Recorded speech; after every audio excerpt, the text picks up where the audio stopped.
materi-materi yang sudah kita pelajari setelah UTS ya. Yang pertama itu berarti dari pertemuan 9, itu materinya tentang teknologi informasi pada berbagai bidang. Nah, itu dia topiknya ya. Untuk review sendiri, untuk teknologi di berbagai bidang ini tentunya ada di beberapa tempat ya. Kalau dibilang berbagai bidang ya kayak di tempat kerja, bagaimana pemanfaatannya di sana. Tentunya kalau di tempat-tempat kerja itu kan sudah pasti, baik itu di tempat hiburan atau di tempat percetakan, misalnya publishing, tentunya sudah memanfaatkan teknologi informasi. Contohnya kalau di bidang hiburan sendiri, kita bisa lihat teknologi dari penggunaan CGI ya, CGI di mana kalau mungkin kalian sudah pernah nonton film-filmnya Marvel gitu, film-film superhero ya, ada tentunya kan hal-hal yang sangat mustahil gitu terjadi di dunia nyata gitu ya, kayak ada bom gitu jatuh atau pokoknya film-film yang tidak memungkinkan hal itu tersebut terjadi di dunia nyata gitu. Nah, itu bisa dibuat dengan efek CGI ini. Contohnya lagi waktu ini juga di film yang Fast Furious 7 ya, itu kan pemeran utamanya sudah meninggal. Nah, dengan efek CGI gitu bisa dibuat seolah-olah itu dia ikut berpartisipasi di film tersebut. Nah, itu karena kan sangat disayangkan di beberapa adegan atau beberapa scene itu dia sudah syuting gitu, cuman di scene akhir itu yang belum karena keburu orangnya meninggal. Akhirnya dengan teknologi informasi bisa dibuat CGI-nya ya gitu. Jadi seolah-olah orang tersebut juga bisa syuting gitu, walaupun kenyataannya ya orangnya sudah nggak ada gitu. Jadi itu ya, jadi sangat berguna sekali di bidang hiburan. Kemudian di percetakan juga tentunya akan sangat berguna, teknologi informasi itu berguna atau bermanfaat untuk orang yang berprofesi sebagai wartawan, kemudian orang-orang yang tugasnya sebagai yang membuat gini ya, berita-berita, menulis atau mengedit berita, sama penggunaan software untuk mengedit gambar. Jadi itu berguna ya di tempat kerja. Kemudian tentunya di kedokteran juga berguna. Mampu telat masuk soalnya ya. Nanti Desnawati presentasi ya, jangan lupa hari ini presentasi. Cuman Ibu dahului dulu karena biar nggak habis ya waktunya gitu. Iya, Kalau Bu. nggak salah, kalau nggak salah ini temannya lagi satu belum gini ya, belum udah join belum ini ya? Temannya lagi satu sudah join belum? Belum, Bu. Belum ya. Tadi sudah bilang dia di grup bahwa dia telat gitu ya. Sambil nunggu lah ya. Ibu review sedikit materinya. Kemudian ada kedokteran. Tentunya di bidang kedokteran biasanya digunakan untuk mencatat rekam medis pasien. Jadi kalau misalnya kita sudah berobat sebelumnya ke rumah sakit tersebut, kemudian kita berobat lagi gitu, lagi 1 bulannya sakit lagi, kita berobat lagi. Nah dengan begitu, dengan adanya rekam medis tersebut itu akan membantu dokter. Jadi kalau seandainya misalnya minggu ini misalnya atau bulan ini saya berobat dengan kondisi demam. Ternyata bulan depan itu saya datang lagi dengan kondisi demam juga gitu. Nah, dengan adanya catatan riwayat rekam medis tersebut, si dokter ini bisa memberikan apa namanya solusi ya biar nggak terus-terusan demam kayak gitu. Jadi dia bisa mendiagnosa gitu secara langsung kira-kira orang ini sakit apa, kenapa tiap bulan selalu demam gitu. Jadi itu sangat berguna ya. Nah, biasanya untuk catatan rekam medis tersebut itu sudah dibuat dalam bentuk sistem.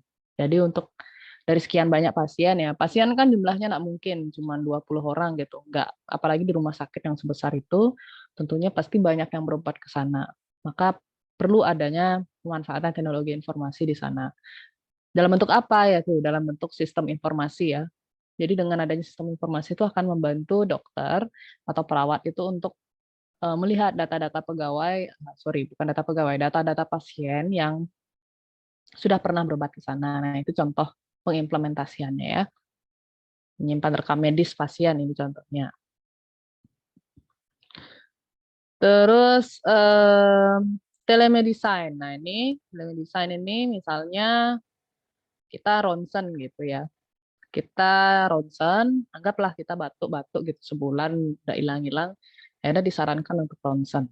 Nah, setelah di ronsen, tentunya ronsen ini kan memerlukan apa ya? Seandainya saat itu dokter ahlinya gitu ya, dokter ahli penyakit dalamnya ini atau dokter ahli yang bisa membaca hasil ronsen itu tidak ada di lokasi atau di tempat, mungkin sedang tugas gitu keluar daerah atau keluar pulau atau keluar dari negara atau benua ya, bisa mungkin di luar negeri atau bagaimana, mungkin sedang bertugas atau sedang menghadiri konferensi. Nah, itu dengan teknologi informasi ya bisa ya hasil ronsen itu dikirimkan ke apa namanya, ke dokter tersebut yang dengan posisinya itu sedang tidak ada di rumah sakitnya begitu.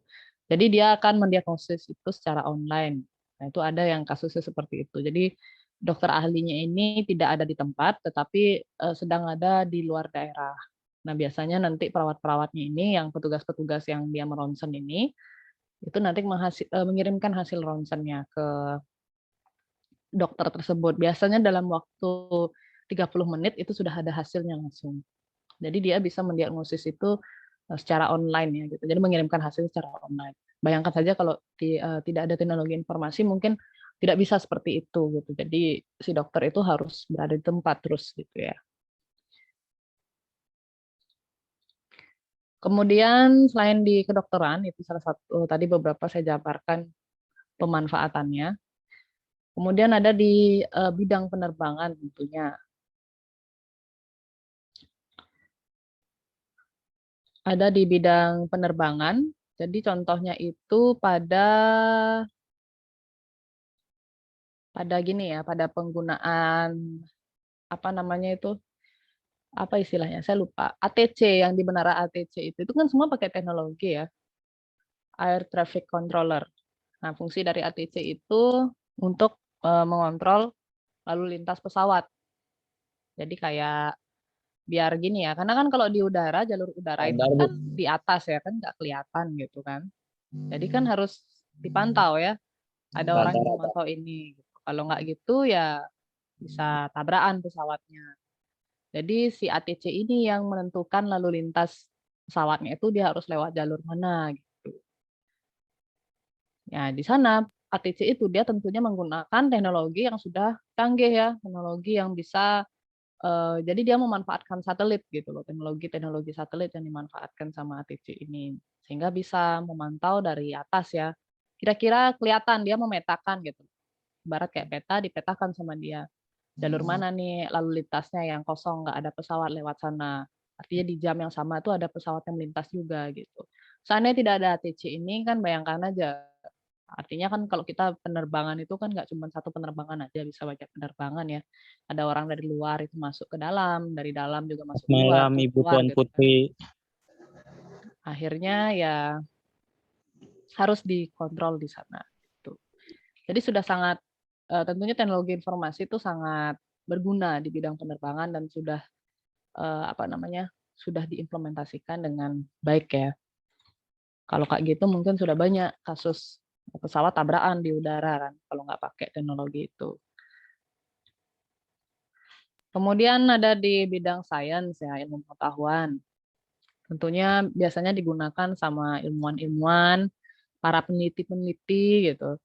Jadi mencari tahu ya, menemukan, berinovasi, menemukan suatu produk gitu yang tentunya bisa bermanfaat untuk orang luar gitu. Nah, kalau misalnya kita lihat di sini kan komunikasi antar ilmuwan di seluruh dunia melalui internet gitu. Jadi bisa ya dari ilmuwan yang berada di Belanda, dia bisa berkomunikasi dengan ilmuwan yang berada di Indonesia. Nah, biasanya nanti ilmuwan-ilmuwan ini tentunya akan ada kolaborasi di sana. Kira-kira mau bikin apa kita, mau meneliti apa gitu. Tentunya berguna sekali di bidang sains ini ya. Teknologi informasi. Kemudian di automated factory tentunya di bidang-bidang ini ya, industri, teknik industri gitu. Tentunya sangat menggunakan teknologi informasi ini.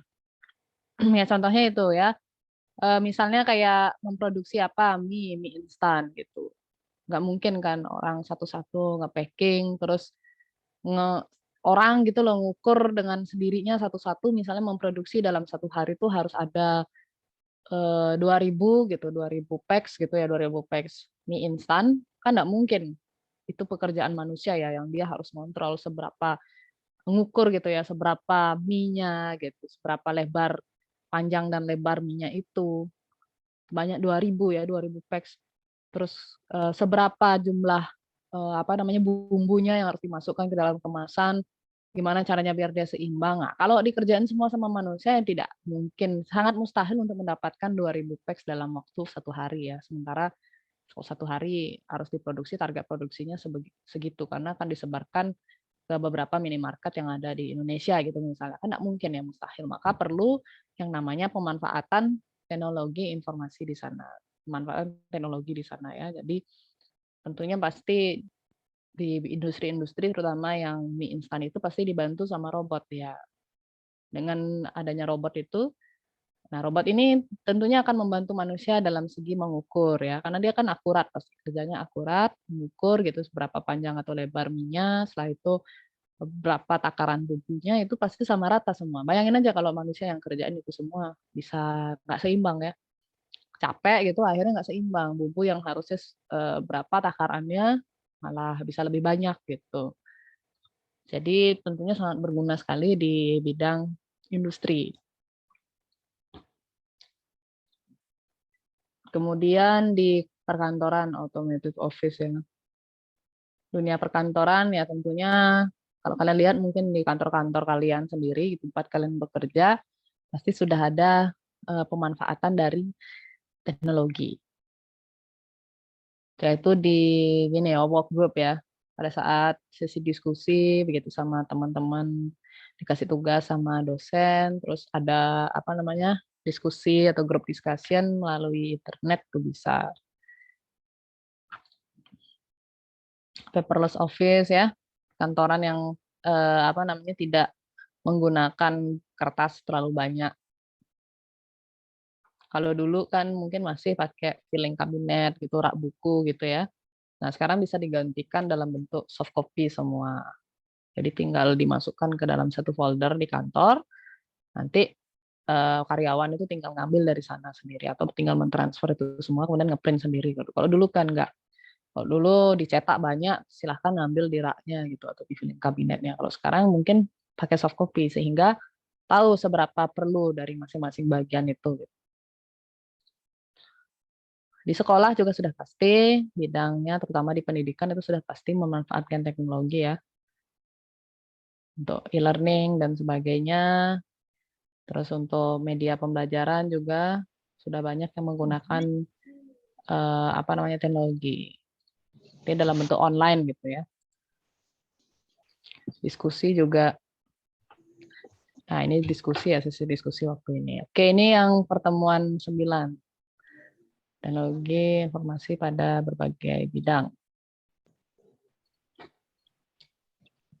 Kemudian, nah ini lanjut lagi ke pertemuan 10. Pertemuan 10 itu kita masuk ke materi tata kelola teknologi informasi dan sistem informasi manajemen. Nah ini perlunya kenapa kita memerlukan tata kelola dari teknologi informasi ini. Nah di sini ada definisinya dari IT governance atau tata kelola TI. Kemudian, nah ini kenapa penting gitu ya? Kenapa tata kelola teknologi informasi itu penting? Ya, kenapa? Karena ekspektasi dan realita itu sering tidak sesuai. Itu alasannya kenapa dia penting ya. Jadi pihak stakeholder itu perlu, tentunya dia kan pasti para stakeholder itu akan selalu berharap misalnya perusahaannya itu harus menguasai dan menggunakan teknologi informasi untuk mendatangkan keuntungan. Kemudian memberikan solusi teknologi informasi dan dengan kualitas yang bagus, tepat waktu dan sesuai dengan anggaran. Kemudian menerapkan teknologi informasi untuk meningkatkan efisiensi dan produktivitas sambil menangani risiko TI. Nah, itu biasanya kan seperti itu. Apa namanya? harapan-harapan dari para stakeholder. Nah, itu tentunya harus ada tata kelolanya biar itu semua sesuai gitu ya. Jadi ekspektasinya itu berubah menjadi realita gitu. Maka perlu adanya tata kelola teknologi informasi. Nah, ini tujuannya, manfaatnya nanti bisa dibaca-baca lagi nih ya.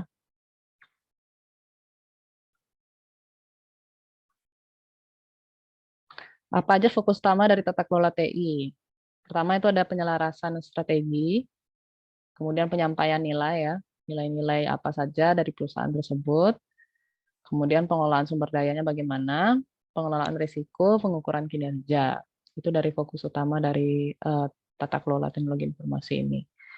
Model-modelnya juga banyak, contohnya ada IT Infrastructure Library ya, itu salah satu jenisnya. Kemudian yang kedua ada ISO. Nah, ini mungkin kalian pernah lihat ya tulisan ISO ini di mana gitu. Kemudian ada CUSO ya, Commit of Sponsoring Organization of the Tradeway Commission. Nah, itu kepanjangannya dari si CUSO ini. Setelah itu ada COBIT ya. COBIT ini sih yang paling terkenal, yang paling banyak digunakan sama perusahaan-perusahaan biasanya. Control Objective for Information and Related Technology. Nah, ini biasanya banyak digunakan sama perusahaan. COBIT sama ISO ini lagi satu ya. Nah, kemudian ini contohnya, contoh dari tata kelola teknologi informasi, ini contohnya di PT KAI ya. PT KAI, kemudian lanjut setelah tata kelola, jadi apa saja pentingnya, tujuannya, model-modelnya gitu nanti ya. Jadi biar sekedar kalian ingat saja gitu loh, apa saja yang dibahas sama tata kelola TI ini. Selanjutnya itu ada bahas sistem informasi manajemen ya. Sistem informasi manajemen, ada definisinya itu apa, kemudian tujuannya kenapa kita perlu mempelajari sistem informasi manajemen. Setelah itu peran dari sistem informasi manajemen ini apa saja perannya, ya. Kemudian karakteristiknya apa saja, bagaimana yang bisa disebut dengan sistem informasi manajemen. Nah, itu tentunya ada karakteristiknya ya, ada karakteristiknya. Itu ada faktor-faktor keberhasilan dari sistem informasi manajemen. Nah, ini ada 5 ya, faktor keberhasilan itu ada 5. Pertama ada cetak biru perusahaan, setelah itu ada integrasi, ada tim yang membangun, kemudian ada teknologi informasinya dan perubahan budaya kerja. Nah, ini saya sudah pernah jelaskan ya. Waktu ini sudah sempat saya jelaskan bagaimana perubahan budaya kerja itu gitu.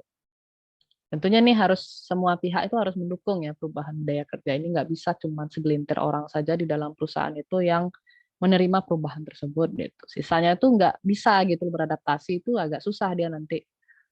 Penerapan sistem informasi manajemen itu akan tentunya akan sangat susah di sana. Kalau misalnya orang-orangnya itu tidak mau beradaptasi dengan perubahan.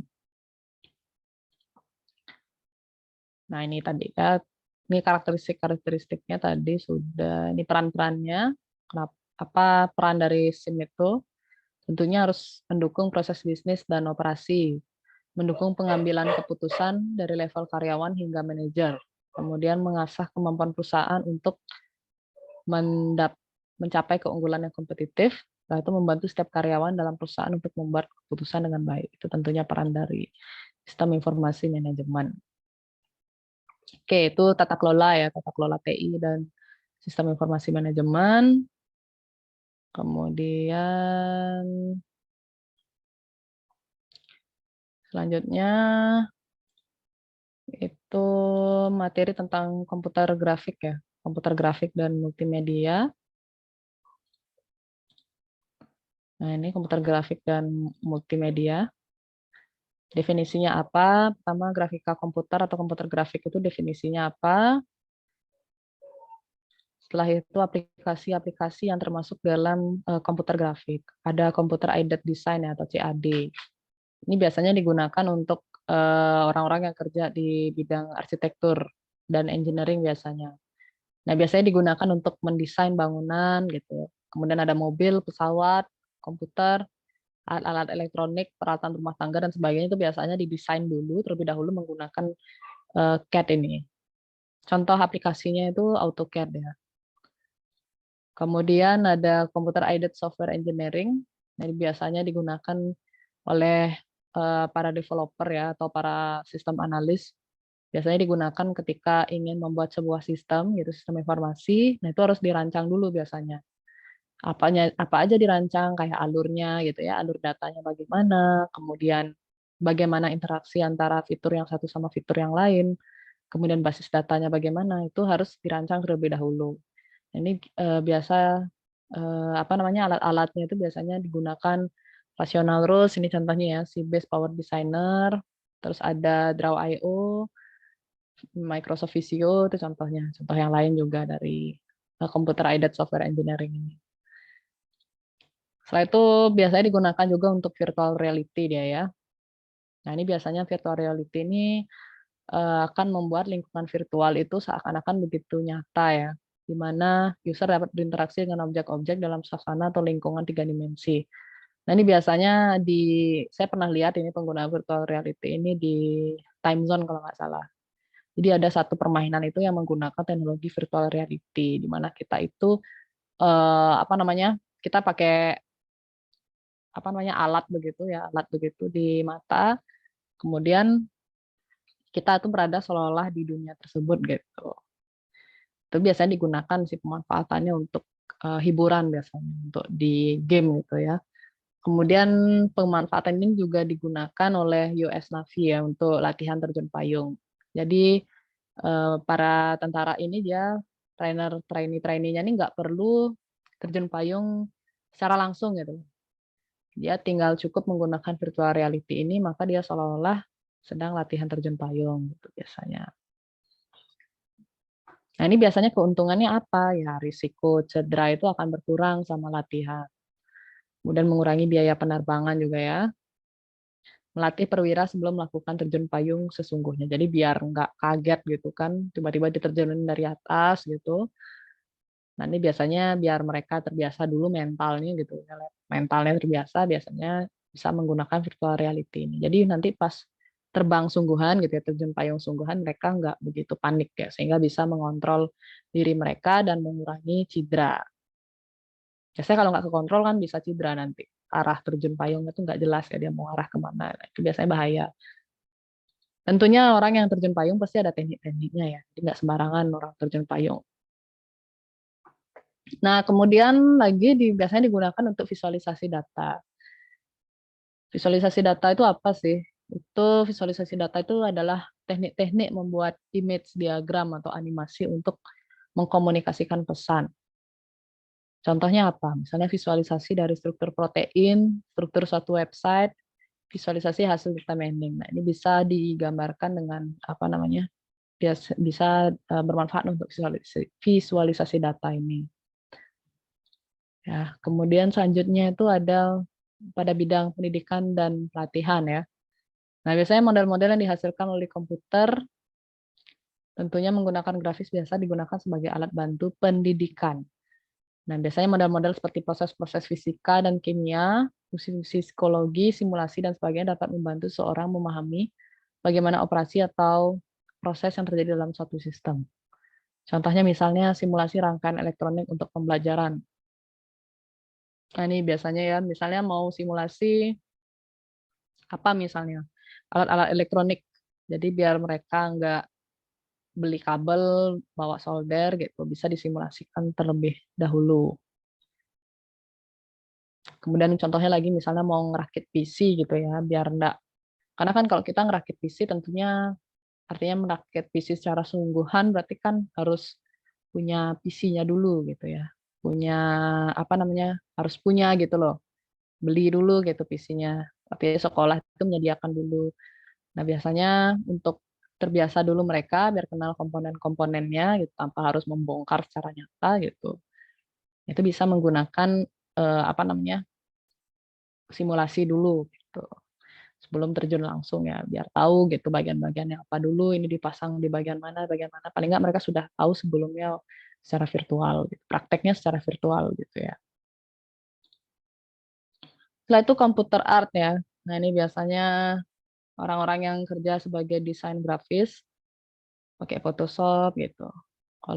Corel Draw misalnya mau bikin logo gitu pakai Photoshop. Nah, itu biasanya digunakan ya sama orang-orang yang profesinya sebagai desain grafis. Setelah itu di bidang hiburan tentunya untuk hasil karya animasi ya. Dan kalau kalian lihat sekarang film-film itu atau game itu sudah realistis sekali, seperti nyata dia ya. Seperti misalnya kalau manusia gitu di video game sekarang itu pasti seperti manusia sungguhan. Nah, itu berarti sudah berkembang ya, meningkat gitu loh.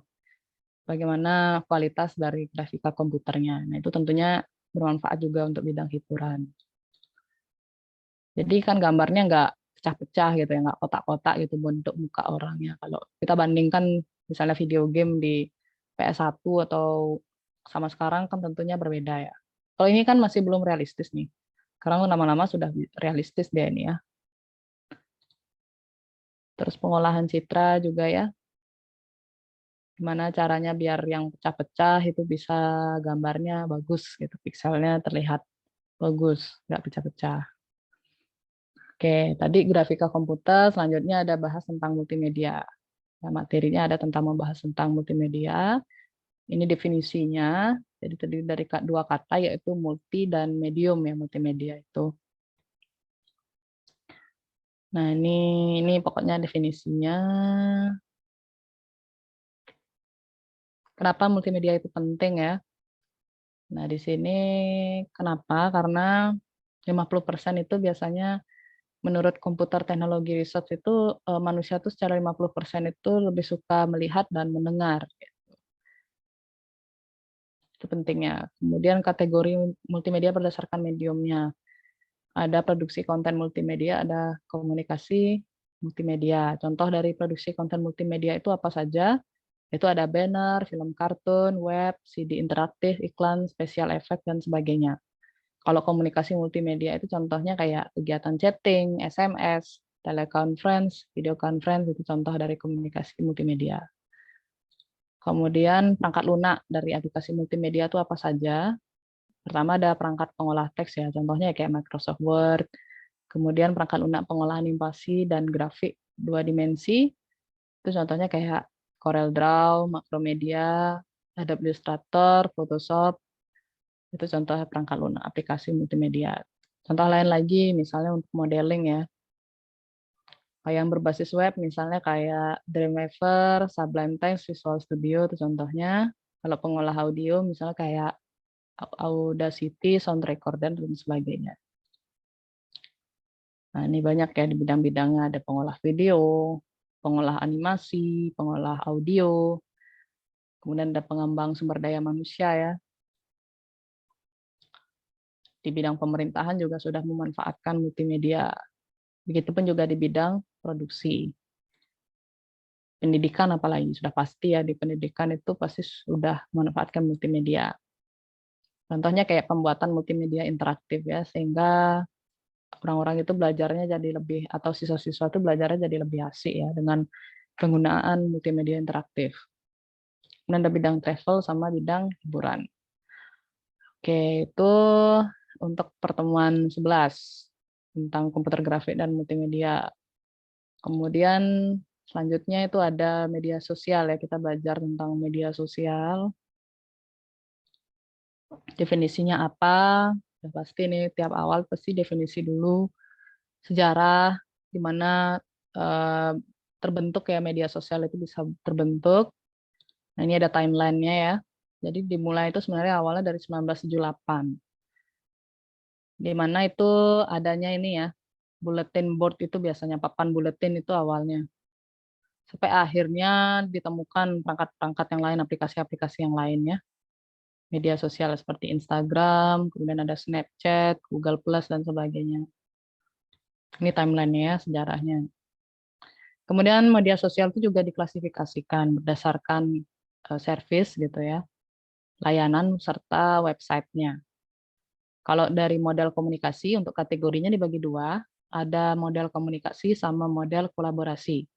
Kalau yang model komunikasi itu layanannya itu contohnya blogging ya, ada microblogging, social networking, event networking, instant messaging, sama video conference ya. Kalau websitenya contohnya kayak WordPress, Blogger, kalau yang microblogging itu kayak Twitter, itu ada Facebook, LinkedIn, Ning, Cyworld, MySpace gitu ya, Google Plus, itu websitenya. Kalau model kolaborasi contohnya kayak wiki, social bookmarking, review and opinion, sama community and Q&A. Ini websitenya apa saja, di sini ada contohnya. Nah, itu klasifikasinya. Untuk platform sendiri itu menurut penelitian ya di tahun 2019, Januari 2019 itu sosial media platform atau media sosial platform yang paling aktif itu adalah YouTube. Jadi orang itu banyak ngakses YouTube. Yang kedua itu ada WhatsApp ya. Yang warna oranye ini adalah social network, kalau yang merah ini dia Messenger.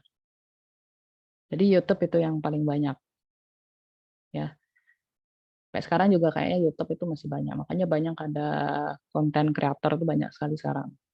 Macam-macam ya. Sekali ada orang bikin video mukbang itu pasti banyak yang bikin mukbang. Terus ada yang review-review film horor gitu, banyak juga yang bikin apa namanya konten kreator yang topiknya tuh dia bikin review film-film. Kemudian setelah platform itu ada karakteristik dari media sosial itu sendiri. Pertama itu ada partisipasi penggunanya bagaimana ya. Jadi sesuatu bisa dibilang media sosial itu bisa kita lihat dari partisipasi para penggunanya itu bagaimana.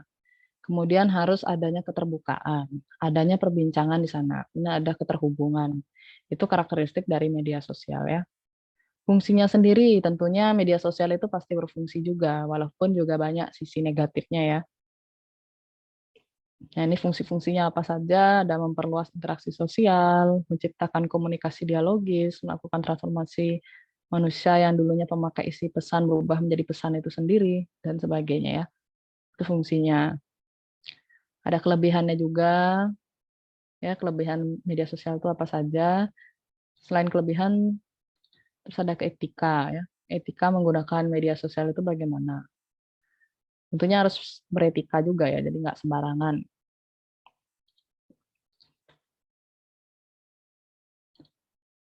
Dampaknya, ada dampak positif dan ada dampak negatif dari media sosial itu sendiri. Kalau positifnya pasti yang bagus-bagus ya, kayak memperluas pergaulan sebagai media promosi dan bisnis, mempermudah dalam pertukaran data sebagai penjaring informasi tentang keberadaan seseorang, mempermudah proses belajar dan sebagainya. Dampak negatifnya kayak berkurangnya perhatian terhadap keluarga, karena orang kan sibuk tuh sama HP-nya sendiri-sendiri gitu misalnya. Membuat orang malas berkomunikasi di dunia nyata. Jadi lebih suka ngirim-ngirim komentar gitu. Di giliran disuruh pendapat di dunia nyata biasanya diem. Tapi kalau di dunia nyata tuh ternyata orangnya polos gitu loh, pendiam gitu. Padahal kalau di medsos gitu ribut kelihatan orangnya tuh banyak bacot gitu lah dibilangnya. Banyak ngomongnya gitu, ngetik gitu pakai jarinya gitu. Jadi apa yang ada di kepalanya itu tidak disampaikan melalui apa namanya suara gitu, melainkan melalui ketikan sama dia. Mudahnya akses jaringan pornografi udah pasti nih ya dampak negatifnya. Lebih mudah terjadi tindakan kriminal, membuat seseorang lebih mementingkan diri sendiri. Ya itu tadi dampaknya. Terus selain media sosial, kita lanjut akan belajar tentang kualitas informasi juga. Sudah belajar ini juga ya, kayak bahas tentang hoax ya. Hoax, kualitas informasi. Jadi 7 jenis mis dan disinformasi itu apa saja. Kemudian bentuk dan saluran hoax ya. Paling banyak disalurkan itu dari media sosial. Paling sering itu dalam bentuk tulisan biasanya, hoax yang sering diterima. Ya, contohnya kayak itu udah orang yang nyebarin-nyebarin berita di WA gitu.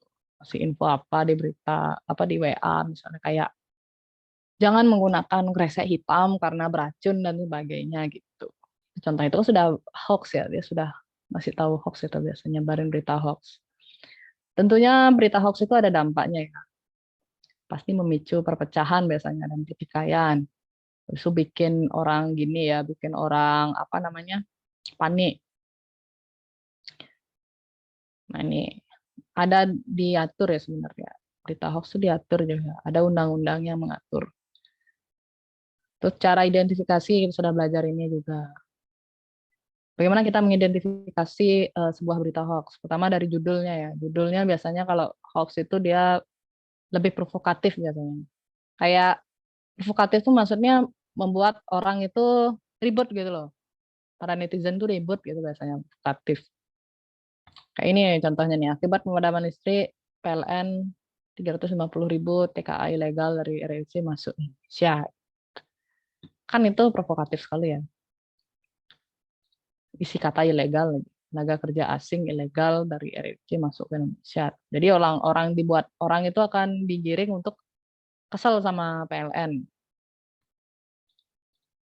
Kemudian, nah ini bisa dicek aja identifikasi, cari identifikasinya, terus cermati alamat situsnya. Jadi kalian harus tahu gitu, yang mana yang alamat situs tuh yang bisa dibilang official lah dibilang ya. Nggak ngasih berita hoax, misalnya kayak Detik News, itu kan memang pasti portal berita dia ya. Portal berita sekarang kan banyak sekali. Ada yang niru-niru gitu, tapi ternyata orang itu nggak official lah, tidak resmi gitu loh. Untuk menulis berita biasanya platformnya itu. Kemudian periksa faktanya juga. Cari berita dari portal media yang berbeda. Jadi kalau kita nonton berita itu jangan dari TV One aja. Bisa cari coba di Metro TV. Sama nggak penyampaiannya. Di iNews juga kayak gimana gitu. Terus cek keaslian foto. Bisa dicek keaslian fotonya ya. Kira-kira foto tersebut ada berelasi nggak gitu. Atau mereferensikan nggak ke foto yang lain gitu. Terus aktif juga dalam diskusi dan media anti hoax. Itu contohnya ya. Nah, ini sudah beberapa minggu lalu sudah tak kasih studi kasus juga, contoh-contoh kasus dari penyebaran berita hoax ini ya. Nah, ini nanti bisa dibaca lagi. Oke, itu untuk media sosial. Kemudian yang materi terakhir ya, etika teknologi informasi.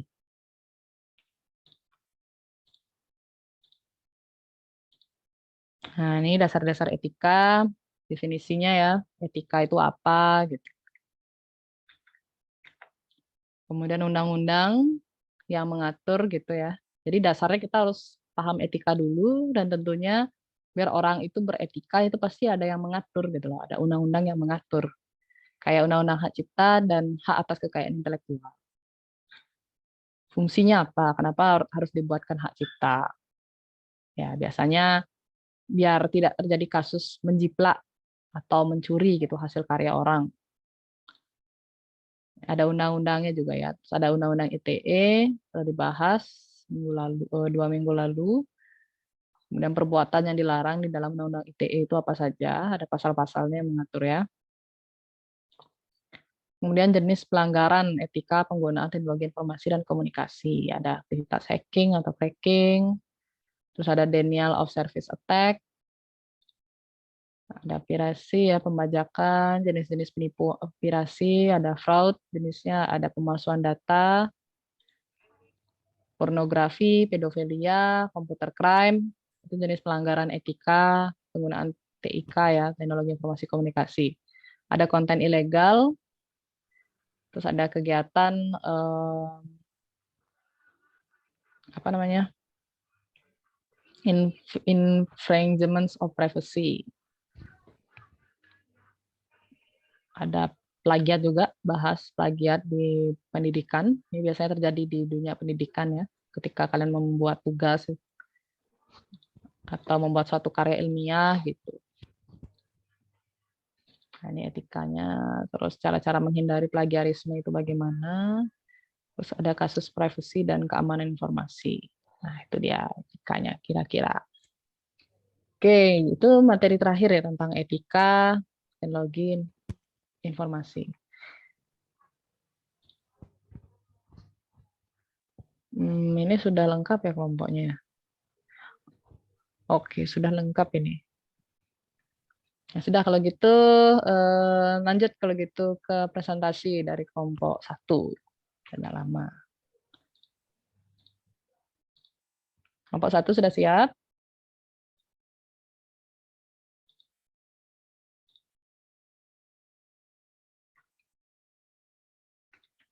Kelompok 1 sudah siap untuk presentasi? Udah, Bu. Temanmu gimana? Lagi 2. Sudah siap? Siap, Bu. Oke. Iya, Bu. Kalau sudah bisa dimulai ya presentasinya. Iya, Bu. Selamat malam, Ibu dan teman-teman. Terima kasih untuk waktu dan kesempatan diberikan kepada kelompok kami. Kami akan mempresentasikan hasil diskusi kami, yaitu tentang materi tentang grafika komputer dan multimedia. Selanjutnya. Adapun presentatornya yang pertama Desnawati Desanti Bobo, yang kedua ada Tiantika Oktiane Gaspers dan Muhammad Reza Baktiar. Definisi grafika komputer. Grafika komputer merupakan bagian yang penting dari kurikulum informatika atau ilmu komputer. Ini merupakan cara untuk penyampaian informasi yang efektif dan interaktif kepada manusia atau human. Dalam kehidupan sehari-hari, teknologi visual tidak dapat dipisahkan dari kehidupan manusia, sehingga secara langsung grafika komputer sangat mempengaruhi agar visual yang dihasilkan lebih interaktif dan inovatif. Bidang-bidang yang sangat ketergantungan dengan ilmu grafika komputer antara lain entertainment, game, animasi komputer, film, dan lain-lain. Tujuan penggunaan grafika komputer yaitu untuk menghidupkan objek-objek yang berupa visualisasi proses, visualisasi pada simulator, visualisasi fenomena alam. Pada pembuatan film, komputer banyak digunakan untuk menunjang proses pemodelan, visualisasi, dan editing. Sebelum dilakukan proses pengambilan gambar dengan menggunakan kamera, maka akan dibuat terlebih dahulu model pemeran di dalam cerita, yang selanjutnya akan dilakukan divisualisasi untuk gerakan-gerakan yang sulit dilakukan.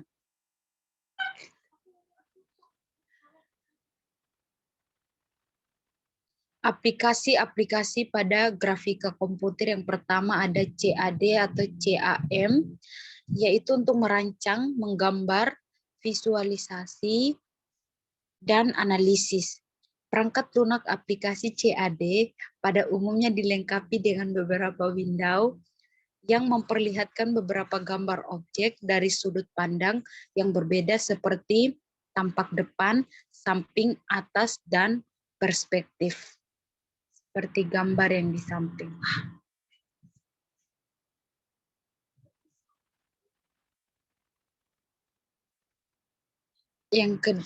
Yang kedua, grafik presentasi. Grafik komputer digunakan untuk menampilkan grafik presentasi untuk melengkapi laporan keuangan, sains, data ekonomi, hasil analisa suatu data, dan sebagainya. Grafik presentasi dapat berupa garis atau line, batang atau bar, kue atau pie, atau dapat juga berupa gabungan dari beberapa bentuk. Perangkat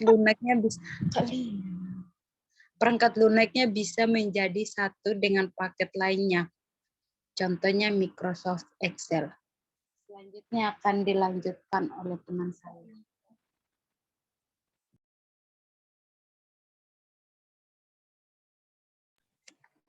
Baik, terima kasih.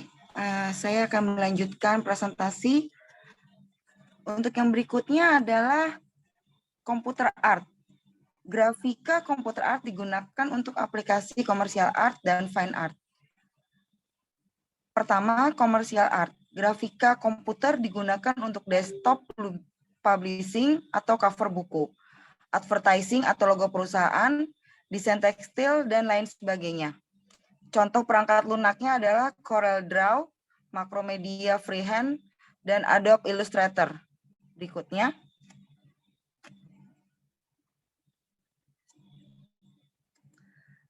Yang kedua adalah fine art. Grafika komputer digunakan untuk pembuatan bermacam-macam gambar sesuai dengan gagasan atau imajinasi seorang pelukis.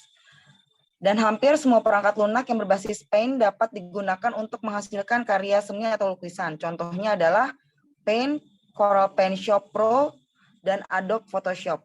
Slide berikutnya.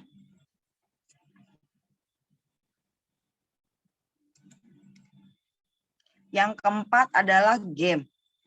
Hampir semua game pada komputer menggunakan grafika komputer dalam pembuatannya, baik yang berbentuk 2 dimensi atau 3 dimensi.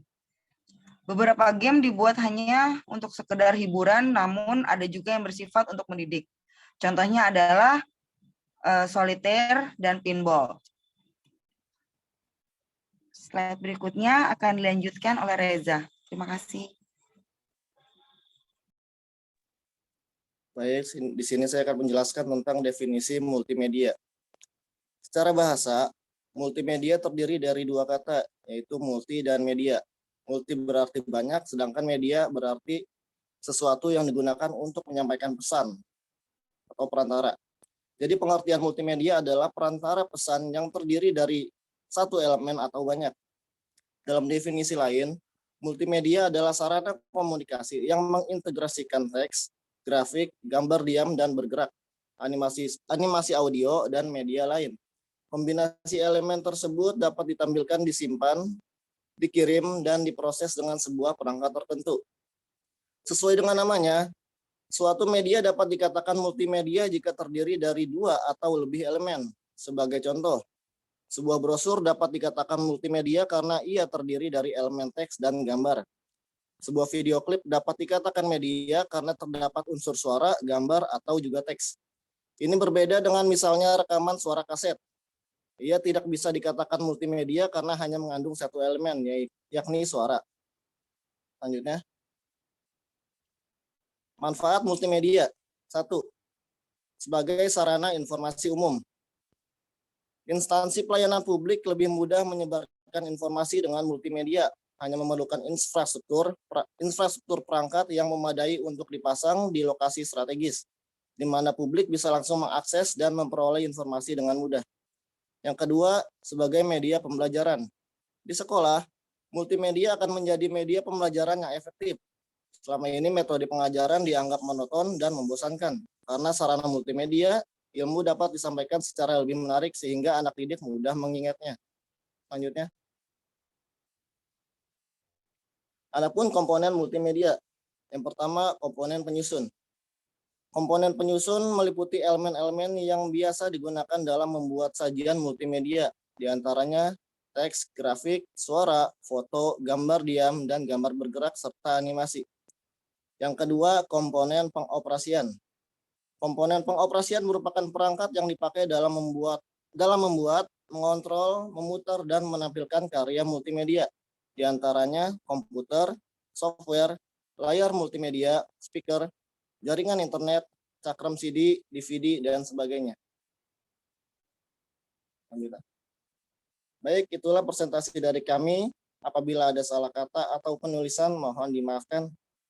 Sekian dan terima kasih. Oke. Kelompok lain gimana? Ada pertanyaan untuk kelompok 1?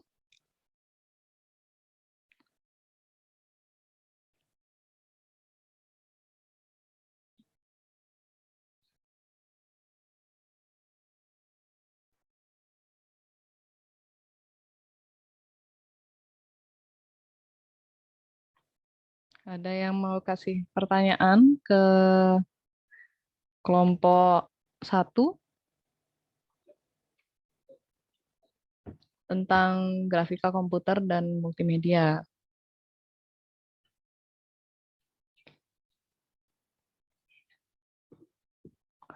Ada pertanyaan untuk kelompok 1?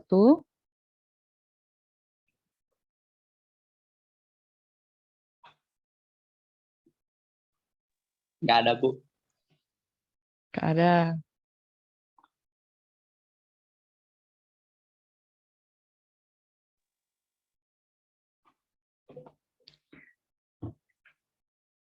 temennya itu bahas tentang multimedia sama grafika komputer. Nah, ini tadi ya materinya ya. Definisi grafika apa, kemudian aplikasi-aplikasinya apa saja. Ini biasanya untuk bikin bangunan pakai sama arsitek, biasanya bikin rancangan, dia pakai aplikasi yang namanya AutoCAD. Terus ada presentasi, biasanya untuk visualisasi data itu bisa pakai ini ya. Timbang ditulis pakai teks gitu kan, kalau pakai gambar begini, pakai grafik begini kan lebih enak lihatnya. Jadi dengan gitu bisa paham ya. Kayak tahun 2002 itu di Honda itu bagaimana dia penjualannya, berapa unit gitu ya. Dengan grafik gini kan lebih gampang dibaca ketimbang dengan teks. Terus ada di bidang komputer art ya, kayak bikin cover buku, bikin logo.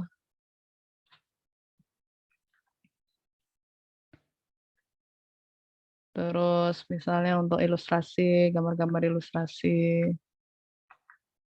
Untuk game, biasanya ada di game ya, grafika komputer. Nah, lanjut multimedia di sini. Oke, apa ada yang bertanya? Nggak ada? Ini ibu aja, Bu. Nggak ada yang bertanya? Nggak ada yang tanyain. Nggak ada, berarti udah cukup jelas presentasi temennya. Jelas, Bu.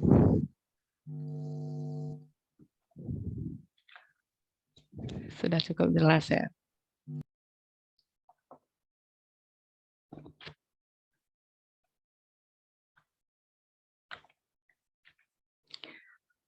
Untuk manfaat multimedia apa cuma 2 saja ya di sini? Untuk manfaat apa hanya 2 ini saja? Sarana informasi umum sama media pembelajaran atau ada yang lain lagi manfaatnya mungkin yang belum kalian sebutkan? Ada lagi yang lain kira-kira?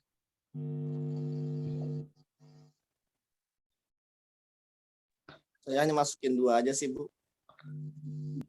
Tapi ada lagi yang lain. Pembelajaran seni, membuat seni, membuat karya. Ada lagi nggak kira-kira yang lain?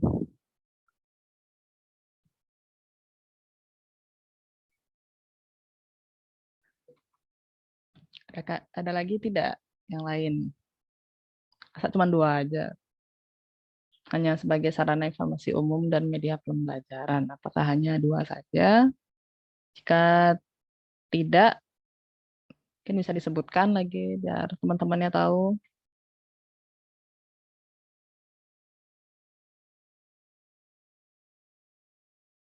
Mana kelompok 1?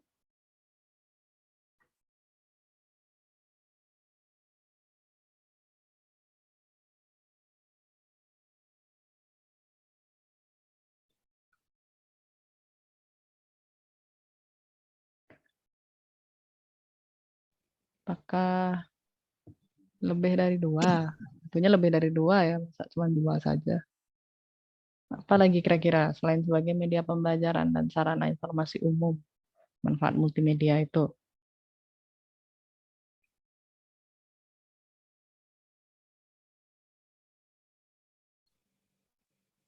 Dalam bidang bisnis dan dalam bidang perbankan juga ada, Bu, manfaatnya multimedia ini. Kalau dalam bidang bisnis itu contohnya kita dapat menawarkan produk dengan cara kita bisa menggambar produk dengan cara yang bagus, menarik, dan pengemasannya juga sehingga banyak orang tertarik untuk melihat untuk barang yang kita jual ini gitu. Kalau untuk bidang perbankan kita bisa mengecek untuk seperti kurs mata uang, untuk pengumuman atau layanan-layanan yang masih ada di bank, yang ada di dalam bank itu gitu. Itu manfaat yang lain ya. Itu tadi disebutkan tadi beberapa sama temannya manfaat dari multimedia selain sebagai sarana informasi umum dan media pembelajaran.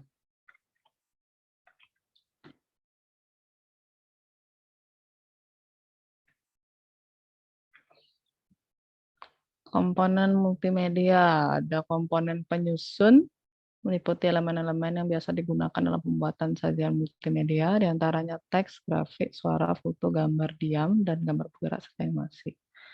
Komponennya merupakan perangkat yang dipakai dalam membuat, mengontrol, memutar, dan menampilkan karya multimedia, diantaranya komputer, software, layar multimedia, speaker, dan internet, cakram CD, DVD, dan sebagainya. Jadi ada 2 komponen ya tadi ya. Nah, ini definisinya. Game. Kira-kira ada dampak negatif tidak kalau orang itu expert di bidang multimedia menurut kalian kelompok 1? Ada tidak dampak negatif dari multimedia ini? Tadi kan ada manfaat ya. Multimedia itu bermanfaat. Kira-kira ada kerugiannya tidak yang ditimbulkan dari multimedia ini? Gitu.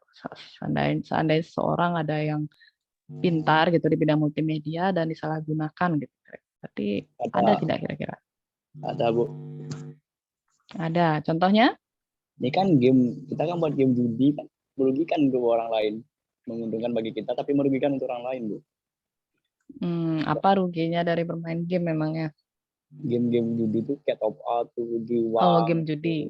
Ya, kan itu banyak orang, penipuan juga bisa. Berarti Mobile Legends sama PUBG itu juga judi ya? Judi itu merugikan tuh. Judi juga itu. Orang tua tuh, uang bapakmu yang dipakai main. Mobile Legends itu judi sebenarnya karena kalian dipaksa untuk top up diamond biar bisa beli skin baru ya kan.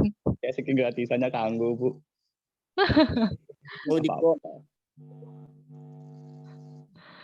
Ya, dia Gratisan. biasanya anak-anak di bawah umur itu yang masih SD, SMP itu kan nggak ngerti ya. FF. Jangan lupa. FF tuh juga ya. Free Fire tuh ya. Bocah FF. Banyak dibilang FF, bocah FF. Ada orang FF sini, Bu. Oh, ada FF. Ada orang FF di sini. Rudi, Bu. Aku sakit mataku minus sampai kayak gitu 2 jam.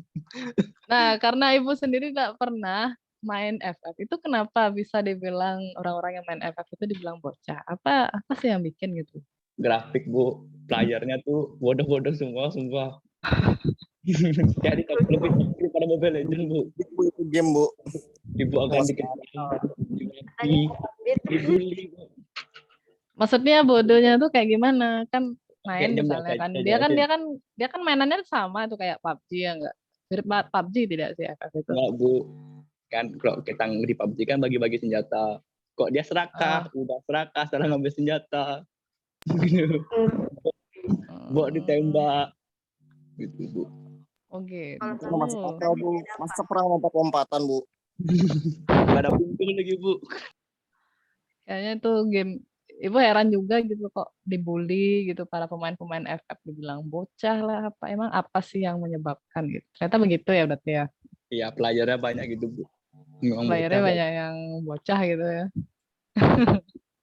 Kan sampai gitu dia, Bu. Top up, ada yang berita top up tuh sampai uang PP gitu dipakai top up. Nah, itu udah bahayanya tuh kalau ya itu salah satu dampak dari bisa dibilang dari multimedia dan dari teknologi informasi juga ya dengan canggihan pada game gitu kan susah juga yang nggak ngerti gitu kan kayak anak-anak kecil itu kan karena belum ngerti ya yang di otaknya mereka itu harus misalnya mau pakai senjata baru ya harus beli gitu ya minta duit ya buat gini buat beli senjata gitu. Niko. Negatifnya juga bisa, Bu, di bidang kesehatan. Gimana? Ya, dampak negatifnya juga bisa berpengaruh di bidang kesehatan, bidang politik juga bisa sih menurut saya. Apa contohnya kalau di bidang kesehatan sama politik? Ya, kalau di bidang kesehatan kan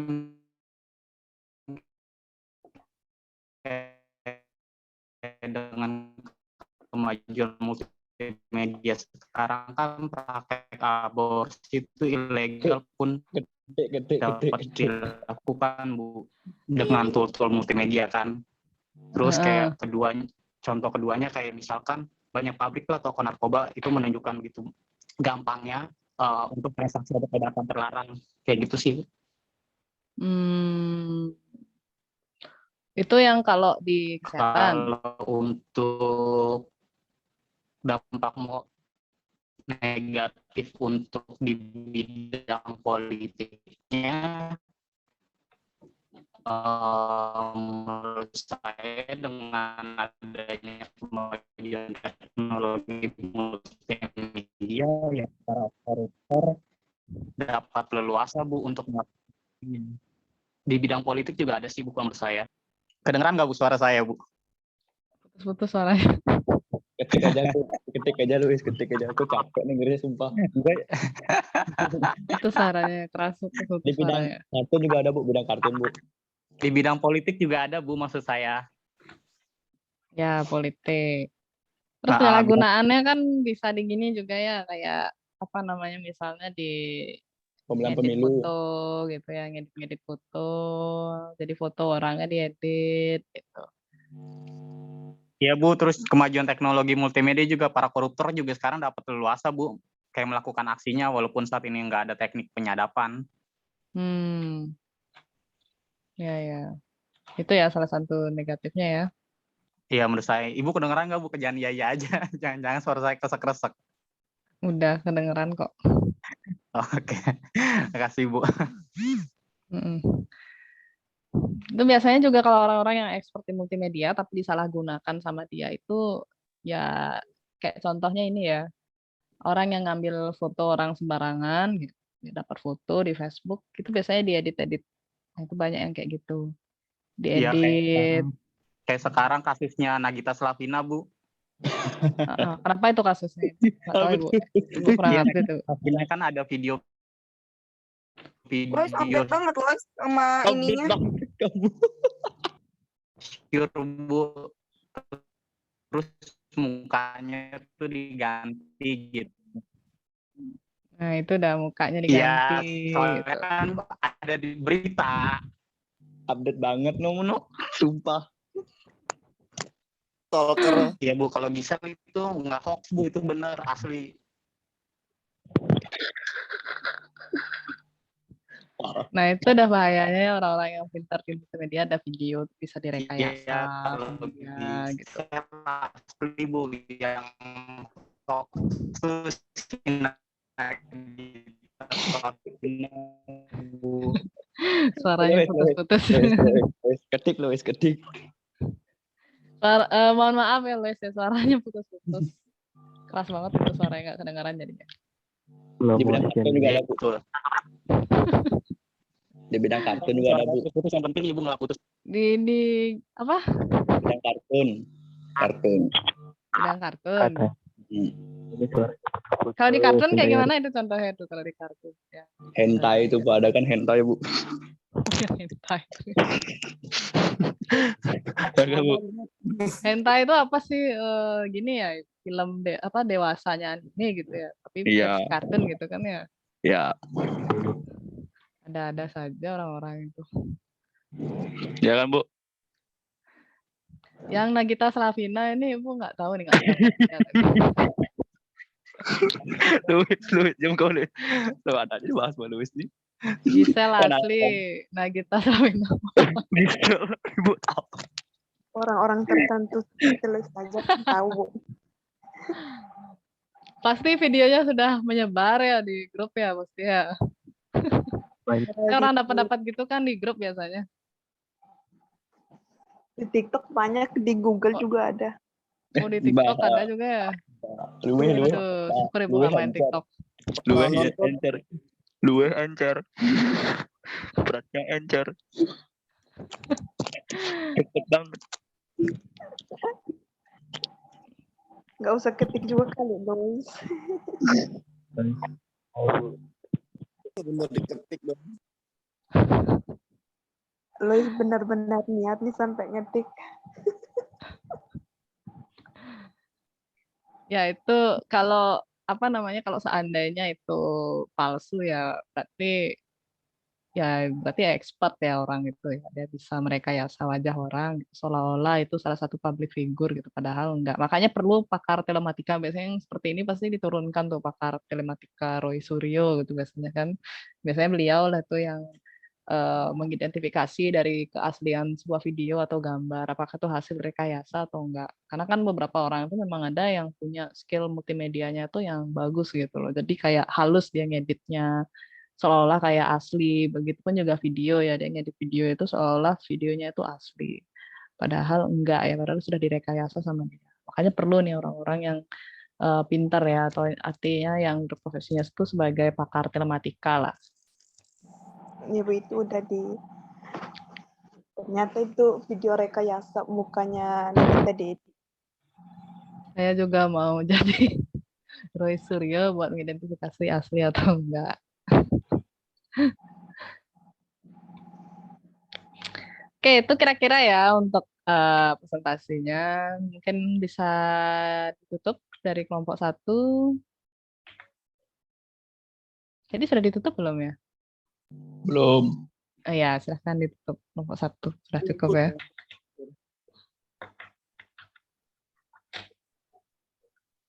Halo, kelompok 1. Aku yang nutup ini. Oke, sekian terima kasih dari kami. Apabila ada kesalahan dan tanggapan-tanggapan yang sedikit agak nyerong ke kanan ke kiri, mohon maaf, Rudi. Sekian terima kasih.